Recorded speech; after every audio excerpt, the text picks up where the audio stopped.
Hello. If you are watching my journey, you know that I am right now working on iOS application and today I had a breakthrough.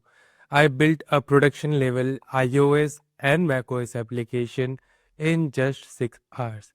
And again, I started with the iOS application with my own starter kit and then I iterated and it took me around 6 hours to build the complete iOS app, and converting it into a macOS application was just a 2-second change of schema. So I will explain you the psychology behind it and how I did it, then I will show you how you can do it. So first let me show you the demo what I did, then you will understand what you can achieve in just a time frame of 5 or 6 hours. So let's get into it. So you can see this was my first tweet, which is like I have done and told that in 5 hours I built an iOS application, and this was the demo. So you can see the demo.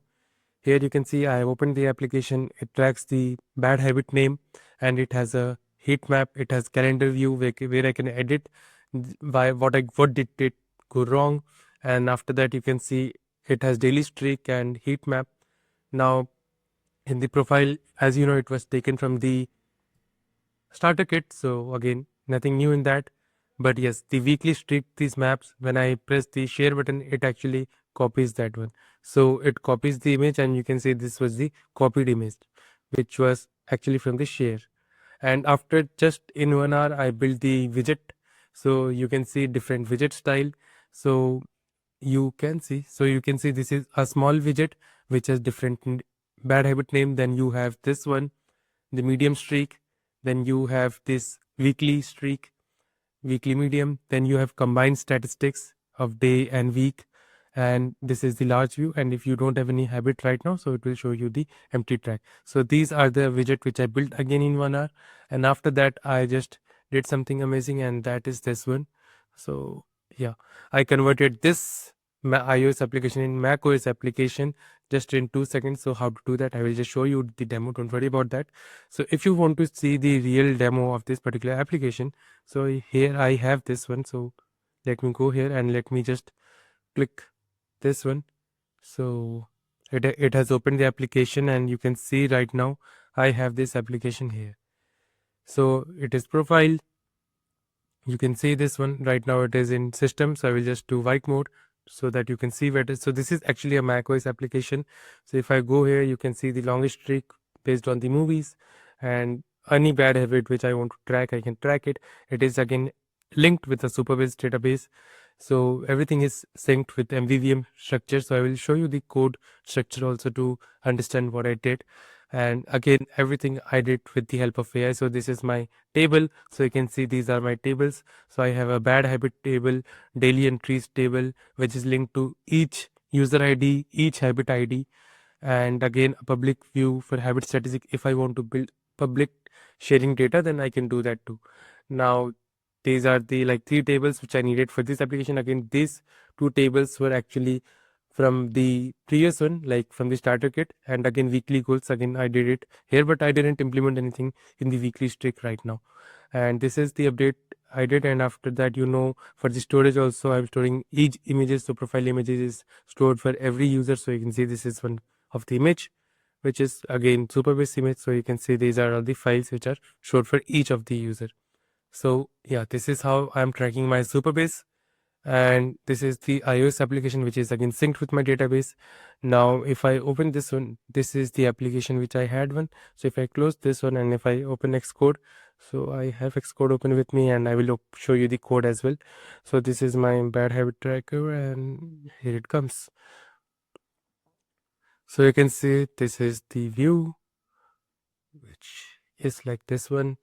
And again, if I go here and if you see this one API placeholder, and yeah, so this, like if you go to my starter kit, so this is my starter kit, lightweight starter kit. I just cloned this one, changed the naming, group name, bundler ID, a lot of things goes behind the scenes. So it takes around 10 minutes to set up. So setup guideline is given here. So you can see for each item, like how to set up the Supabase, how to set up the Apple sign in, how to set up Google sign in, how to set up the revenue cat.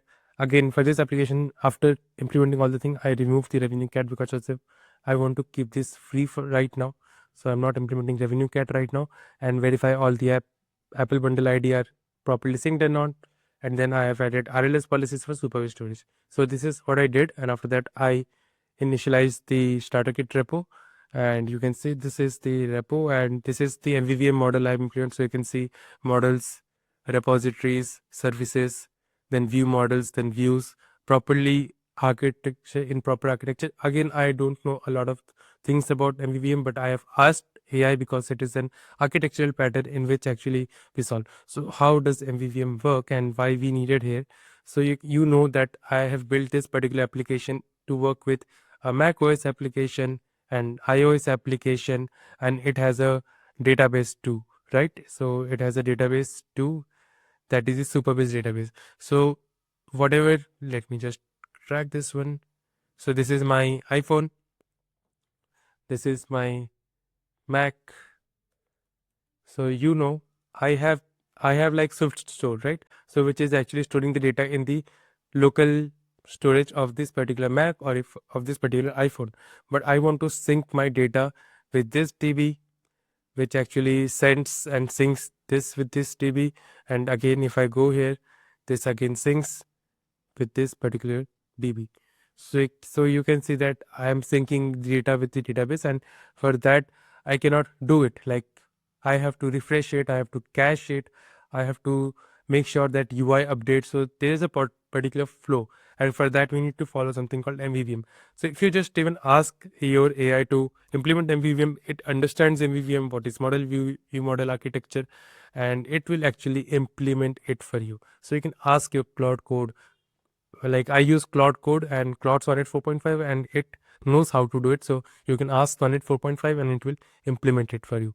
And this is how you build actually a proper iOS, macOS DB synced application. So what happens is that before requesting any request to DB, so first let me just zoom in for you. First I do something called UI update. Whenever I, for example, this was my application. So let me go here again for you. So maybe this one is opening. So right now you can see this is the application. Now if I want to edit this one, for example this calendar view, if I go here and if I just do needed dopamine, so this is the UI update first of all. So when I press this save, first UI update is happening. So after UI update, it sends the data to something called Swift storage. So first Swift storage is updated. Once Swift storage is updated, it sends the data to my DB. That is Supabase DB for now, and let me just do it. Supabase DB. And this is like UI update, Swift storage, and Supabase DB. Now, for example, if I have updated something in my own macOS application. So right now this was macOS application, as you know, needed dopamine. And now if I just want to edit this particular item, so this is my table. And if I just add bad habits, so maybe this daily entries, yep, this one. So let me refresh this one. And I think, yeah, this is the needed dopamine and needed maybe something. Let's, okay, didn't feel productive. So this is the update I did. So if I just save it, the database is updated. Now when I refresh, like when I press, this is like when I refresh. So when I refresh or maybe open the application, refresh or open app. So what happens is that it fetch the data from the database first, fetch data from DB, then it updates my particular Swift storage, then it converts it into my UI.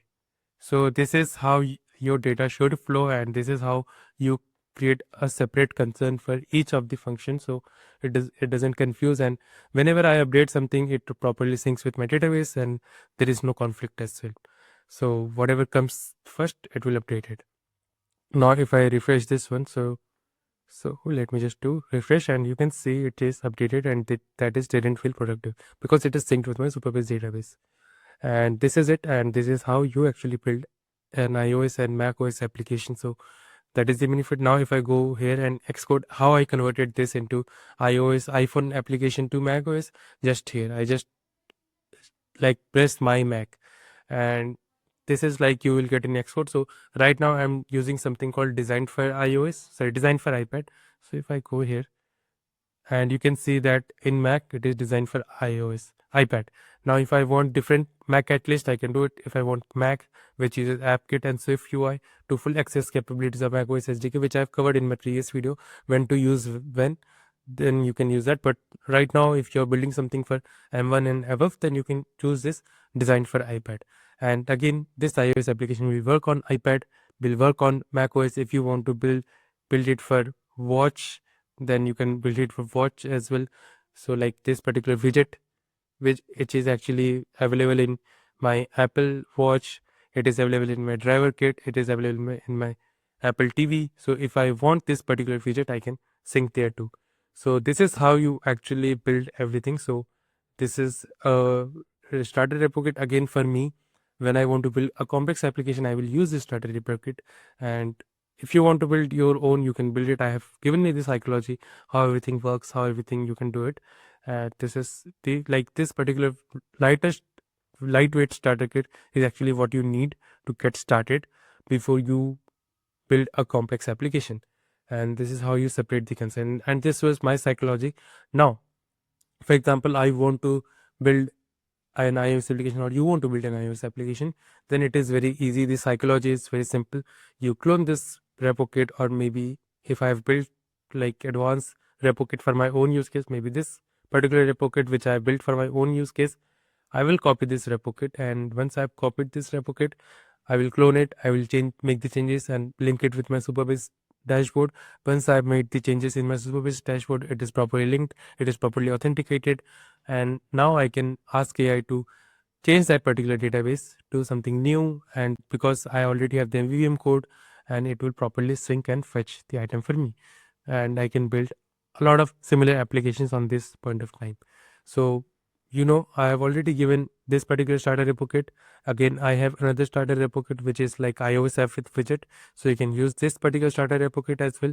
So two starter repo kits I have already given, and I don't want to give you a lot of bloated starter repo kits. So every kit is designed for my purposes, but you can build your own purposes. So I'm planning to build something similar like tracker in future, and that's why I needed this type of repo kit. And this particular bad habit tracker is a perfect example for those trackers. So let's see how it turns out. And this is the update which I wanted to give you, that you can also use. And this is psychology behind how to use it. And I use Claude Code Cursor Agent like from the terminal directly. So if I can give you one particular demo like a chat history, then it will be perfect for you to understand what I did. So let me just open it in Show in Finder. Let me go here and let me open it in terminal. So if I press Claude Code right now, so it will show you my history. So let me just plot. So resume, and you can see I have used 3 sessions: 15 hours ago, 14 hours ago, and 14 hours ago, because after that I have ran out of the limit. And after that I have used cursor agent, and cursor agent doesn't have a rate limit on hours, so it is better when you are in deep state. So you can see this is my cursor agent, and if I press the resume, it should open my chat history. So you can see at like 9 a.m. and 8 a.m. So these are the 2 times I have logged in. And if I press the 9 a.m., so I have used this particular conversation. So you can see this is how I have used, like just hidden trial, different implementation. Like the MVVM part is done by my cursor agent using Claude Sonnet 4.5. So you can see these are all the MVVM implementation. I just gave it the errors, it solved it because it knew fundamentally what actually is MVVM. So it has written the fundamental code, and after that whatever error it was getting, it was just solving it.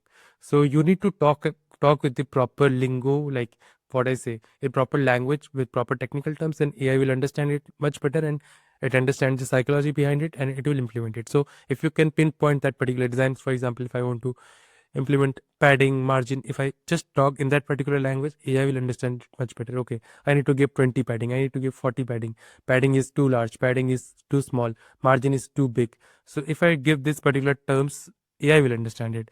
Now if I say this icon is repeated twice, chevron right icon is repeated twice, maybe circle is repeated twice, so if I talk in this particular language, AI will understand it better. So I did that thing, and you can see after that I made the widget, And again, Widget was actually giving me problem in the 5 hours time frame. But after I've made all the application with MVVM, and after that again I tried my Widget application, and it was done in 1 hour. So I have updated the to it as well, and you can see how it goes. And this is like a complete production level application which I can launch it anytime. So again, stay tuned for that. I will launch this application with my another swipe photos application as well, and let's see how it turns, and we'll see the progress. So I will see you in the next video. Till then, take care and bye.